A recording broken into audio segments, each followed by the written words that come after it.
Avant d'envisager les vacances, l'heure est encore aujourd'hui à la gestion de la crise, bien sûr.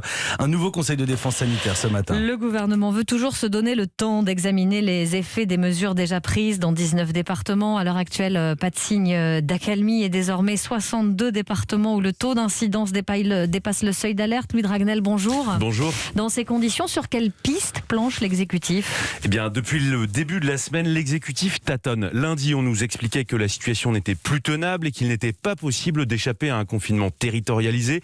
Mardi, plusieurs ministres nous assurent que tout se passe comme prévu et que le président savait que ces semaines seraient difficiles. Et donc, il ne faut pas changer de cap, d'autant qu'une livraison record de 3 millions de doses de vaccins est en train d'arriver. Hier soir, l'ambiance a changé. Emmanuel Macron et Jean Castex se sont vus à l'Elysée pour ajuster leur position. Première option, un simple ajustement des mesures actuelles en faisant basculer quelques départements supplémentaires sous le régime du confinement. Deuxième option, avancer les vacances scolaires dans les 3 régions les plus touchées par le virus, autrement dit fermer les écoles.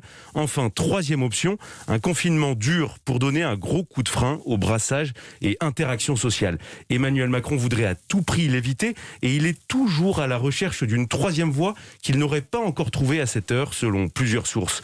Si finalement le président n'avait d'autre choix que de décider un reconfinement, l'Élysée n'exclut pas qu'il prenne la parole pour expliquer son choix aux Français. Les précisions de Louis Dragnel pour Europe 1. D'ores et déjà aujourd'hui, une nouvelle restriction imposée en Martinique face à la reprise de l'épidémie. Couvre-feu avancé, fermeture des restaurants, des cinémas et des salles de spectacle dès demain.